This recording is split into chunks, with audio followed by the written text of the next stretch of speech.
Hello and welcome to the History of Philosophy in China by Peter Adamson and Karen Lai, brought to you with the support of the Philosophy Department at King's College London and the LMU in Munich, online at historyofphilosophy.net. Today's episode, Push and Pull, Mohist Dialectic. If you asked Mo Tzu, he would tell you that in studying classical Chinese philosophy, you should simply learn about Mohism and then stop. My statements are adequate to use, he boasted. Using others' statements to deem my statements wrong is like throwing eggs against a rock. Use up all the eggs in the world, and the rock is still here. It's indestructible. This swaggering self-confidence was based on several things: the simplicity and intuitive appeal of the principle of inclusive care, the supposed ease of its application, and the agreement of Mohist doctrine with the priorities of heaven itself. But there was something else, too. The Mohists were formidably prepared to refute criticisms of their ideas. As time went on, they began to produce explicit reflections on this task, which are ascribed to the thinkers we call the later Mohists. In the previous episode, we discussed later Mohist views on epistemology. As far as later Mohist views on argumentation are concerned, the parts of the Mo Tzu called the Canons, the Greater Selection and Lesser Selection, provide lists of definitions, analogies, observations on language, and contrasting examples of arguments that go right and wrong. As with the rest of the Mo Tzu, these chapters are presumably compilations of previously existing materials, with the results being fairly coherent in the case of the lesser selection, while the canons seem more eclectic. Because of their interest in argumentation, the later Mohists have often been credited with developing a distinctive logic. We'll come back to the question of whether that would be an appropriate label for their project. For now, though, we prefer to stick to the name Dialectic, since these chapters are so clearly concerned with argument technique and warnings against bad argumentation. If you were going to compare them to something in Aristotle, as quite a few scholars have been tempted to do, the closest analogy would not be the Prior Analytics, where Aristotle develops a technical account of valid syllogisms, but to his dialectical work, The Topics, and his self-explanatorily titled Sophistical Refutations. Thus, the canons include advice for refuting an opponent, as in this passage: if the other side mentions what is so as grounds for taking this one to be so, then mention what is not so and ask about it. No example is provided in this case, but here's a familiar one that would fit the bill. Suppose your opponent is arguing that white horse is horse, and argues that just like any horse, a white horse has 4 legs. You can then point out a difference between horse and white horse, namely that if someone asks for a white horse, they will not be happy if you bring them just any horse, like a brown horse. This shows that white horse is not in fact the same as horse. We recall this notorious example from Gongsun Long to remind you that the Mohists were not the only thinkers of this period engaged in what was called bian, or disputation.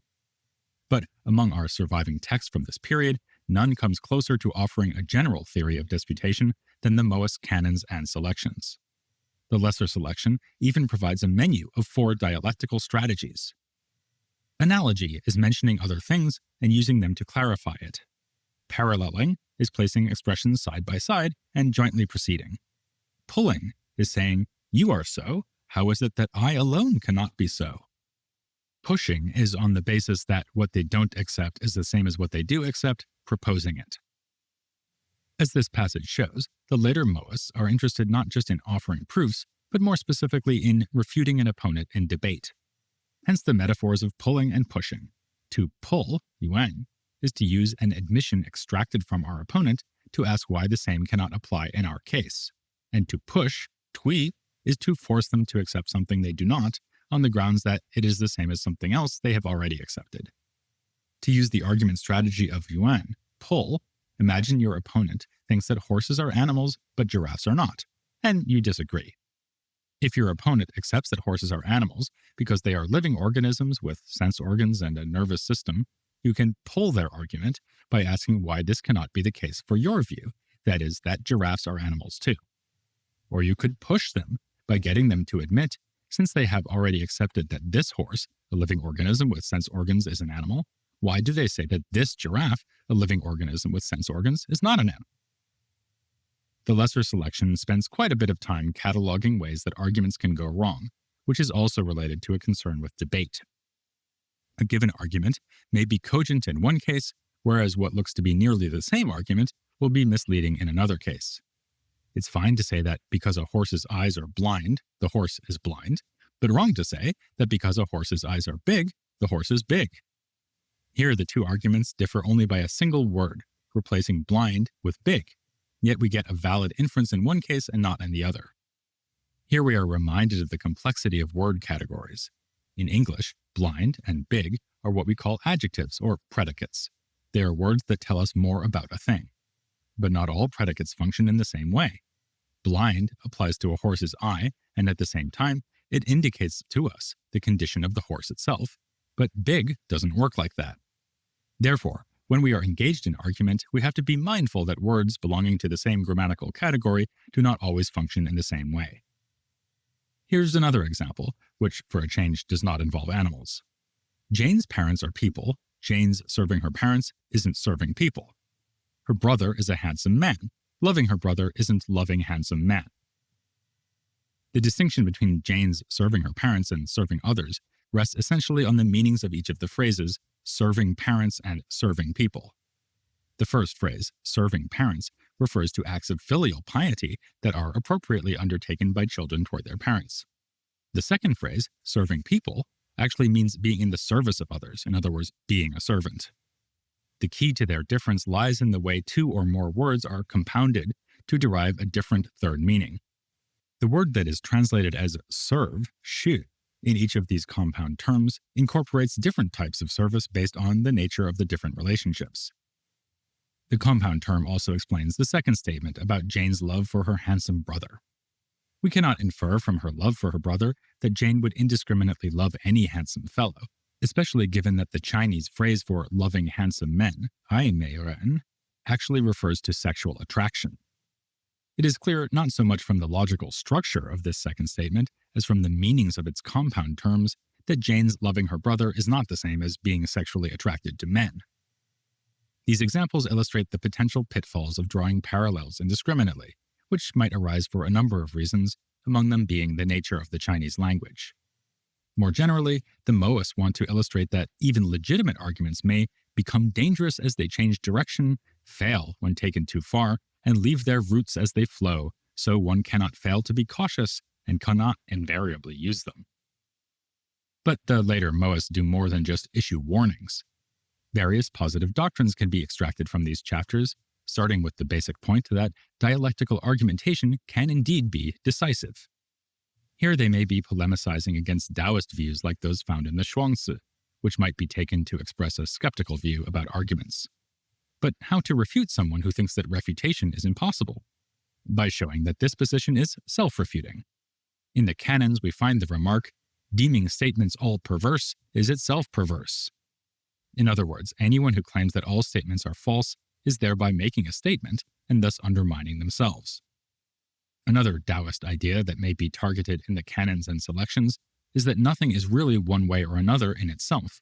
Rather, all judgments are a matter of perspective. Here too, the later Mohists disagree.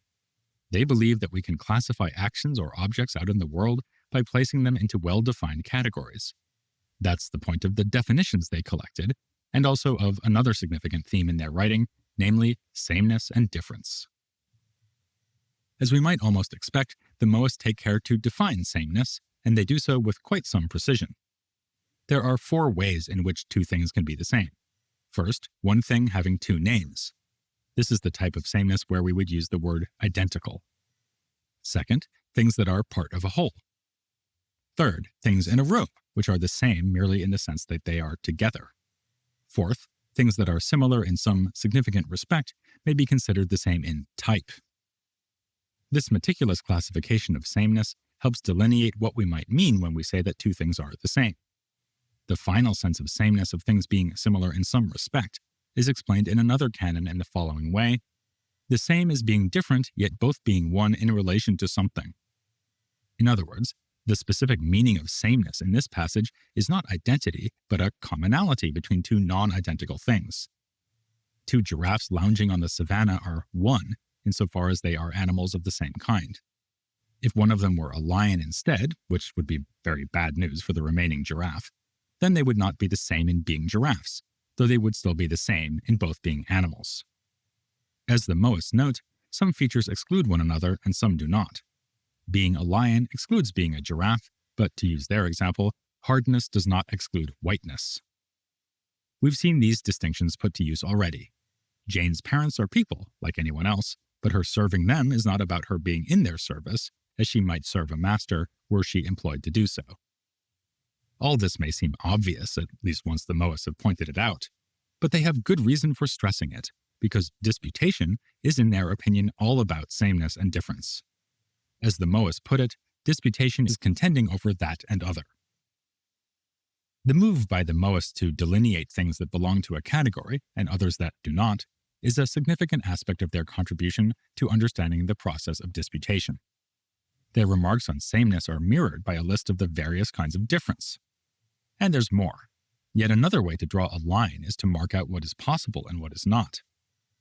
Among the distinctions they draw, the Mohists focus above all on what is acceptable and what is not, 是非. This kind of dispute can take the form of a debate concerning pushing and pulling. One person asserts that their view is acceptable by saying 是.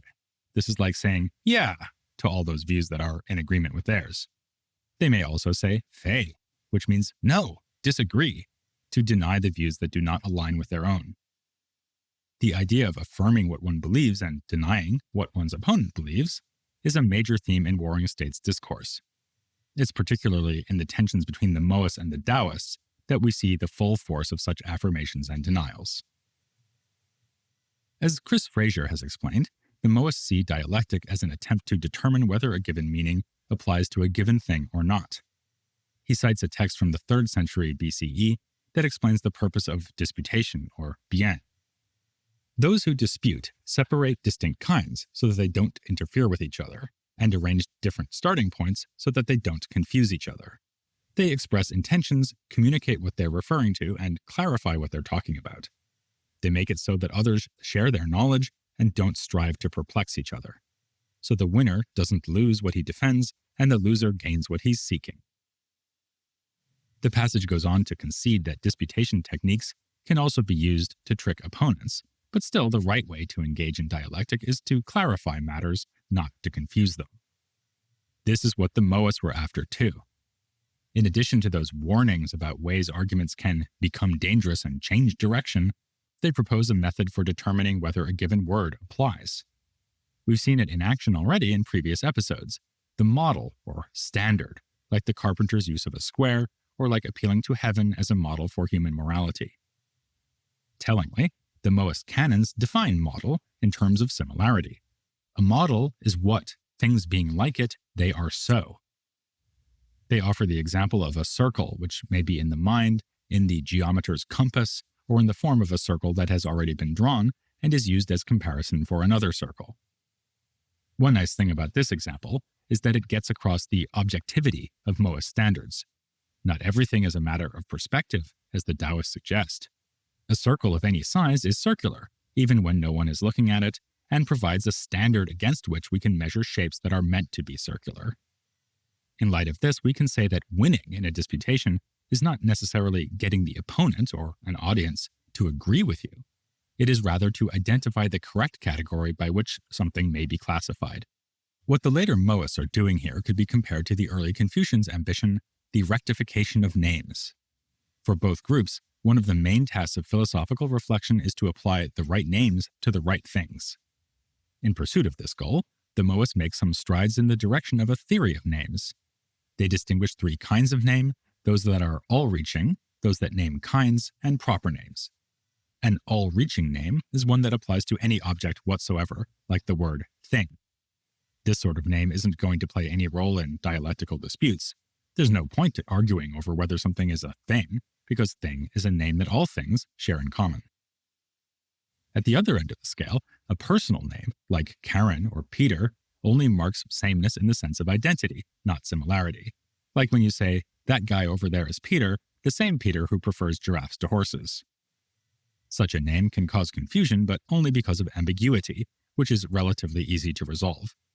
The Mohists mentioned the case of a dog whose name is Crane, making people think it is a bird when it is mentioned. So disputation really concerns the middle class of names, those that pick out kinds of thing like giraffe or father. You might remember Mengzi stating that killing a tyrant does not count as regicide. The later Mohists would want Mengzi to explain this remark by saying what all regicides have in common, how they are the same, and what distinguishes regicide from tyrannicide, how they are different. As with Gongsun Long's arguments that white horse is not horse, it's tempting to connect these ideas to the question of universals. Is there some real property that belongs to each member that falls into a kind, like giraffeness in each giraffe or fatherhood in each father? The Mohists do not address this question. Perhaps, like Gongsun Long, they were overwhelmed by the complexity of the world and struggled with the issue of how words can reliably pick out the features of things. And this could have resulted in them saying, only in a very general way, that sameness and difference just allow us to group particular items into classes or kinds, which can be seen as relevant similarity groups, without saying how exactly to do this when we're looking at real horses and giraffes. It's been speculated that the absence of abstract universals in Mohism is connected to their failure to produce an explicit logic, which would provide formal rules of reasoning. If they are doing logic, then it is only in the sense that they are interested in the relationship between names and phrases. That's what's going on when they point out that parents are only a small subclass of persons, so that loving parents does not imply loving persons, though loving persons would imply loving parents, which incidentally concisely explains why the Mohists did uphold the value of filial piety. And as we have seen, the inference holds because of the way compound terms function in Chinese, which really belongs to the domain of word meanings, of semantics, rather than logic. There's no attempt here to systematize valid arguments, like Aristotle does in his syllogistic theory. Likewise with invalid arguments. The Mohists provide plenty of bad arguments as warnings, but no general account for types of bad argument or the underlying causes of ambiguity and invalidity. Insofar as that can be extracted from the canons and selections, it is an exercise left to the reader. Thus, it has been commented that the later Mohists were more interested in argumentation than in pure logic. If you find this disappointing, then here are a couple of considerations to cheer you up. First, even if the Mozi doesn't contain truth tables and lists of valid argument forms, it does make some moves that look distinctively logical. Unlike Aristotle, the later Mohists don't actually use variables like individual letters that stand in for terms, as in a proposition like all A's are B's, but they come pretty close, using stand-in expressions like ox and horse, or this and that. This is why they characterize dialectical debates by saying one calls it ox, another calls it non-ox. In the predominantly agricultural world of antiquity, people were presumably pretty good at telling oxen apart from other livestock, so it seems an unlikely topic for real debate. Rather, ox is a placeholder. They may as well be writing one calls it A, another calls it not A. More substantively, some principles of reasoning are clearly identified by the Mohists, as when they write, using those same quasi-variables, that and other cannot both be impermissible, because in all cases, demarcating ox from not ox makes two. In other words, they forbid making a contrary assertion and denial about a subject. You can't say that one and the same thing is both A and not A. Likewise, a study of the definitions in the canons has revealed their impressive degree of systematicity. Never do the definitions fall into circularity, by directly or indirectly allowing two words to be defined in terms of each other, while certain words are undefined basic concepts on the basis of which more complex ones are explained. A second consideration would go in the other direction, by noting that the Mohists' supposed failure to do logic was only a true failure if that is what they were groping towards. But as we suggested in this and the previous episode, they had other concerns. These later Mohists wanted to provide their allies with tools for winning debates against rivals. This goal is occasionally evident here in the added chapters, as with that self-refutation argument aimed against the Taoists, or an allusion to the Confucians' conception of fate. Holding there is fate isn't fate, say the later Mohists, whereas condemning holding there is fate is condemning fate. Here, the Mohists seem to be deploying dialectical tools to mock their opponents. When the Confucians mistakenly upheld a determinist theory of fate, They were not fated to do so, so they have no excuse for getting things so badly wrong. But the later Mohists were not only interested in inter-school rivalry, they also wanted to display the cogency of arguments made in their own tradition. In this sense, the canons and selections are a kind of commentary on the core chapters, devoted to showing that Mohists' arguments were sound. In short, then, the later Mohist concern is usable, workable method, not abstract validity. This brings us back to a point we made last time, that even the more epistemological and, if you like, logical aspects of Mohism are ultimately there in support of their ethics. We learn how to dispute over ox and not ox, to prepare ourselves for the serious business of disputing over righteous and not righteous. Again, this is occasionally clear from examples in the text. We are advised to find a basis for arguing in support of inclusive care, and admonished that even though ghosts are not people, still, one's brother's ghost is one's brother, a case of sameness that justifies performing the sacrificial rites for departed family members. Along the same lines runs the striking observation that inclusive care is the same whether it is for a small or large population, and applies just as much to past and future people as to present people. In this instance, the lack of relevant difference could be used to support not just sacrificing to ghosts, but also action to ward off climate change. Not unlike Mengzi distinguishing tyrannicide from regicide, Mozi himself already drew terminological distinctions of ethical importance, as when he said that a punitive campaign is not the same as aggressive warfare. But it was the later Mohists who provided a framework for making such distinctions self-consciously and carefully. In so doing, they showed to their own satisfaction that the great Mozi's statements were indeed adequate to use. With that, we're just about finished with our second major philosophical movement. Having covered the Confucians and now the Mohists, we will soon be turning to the Taoists and asking, among other things, whether it is really fair to describe them, as the Mohists seem to, as thoroughgoing skeptics. But just as we capped off the series on Confucianism by talking to Amy Olberding, so next time we'll be talking to a leading specialist on the Mohists, the aforementioned Chris Fraser. He quite literally wrote the book on this school, or two books actually, one a general philosophical treatment of Mohism, and the other a selected translation of the Mozi. So he must feature in any inclusive, careful series on the history of philosophy in China.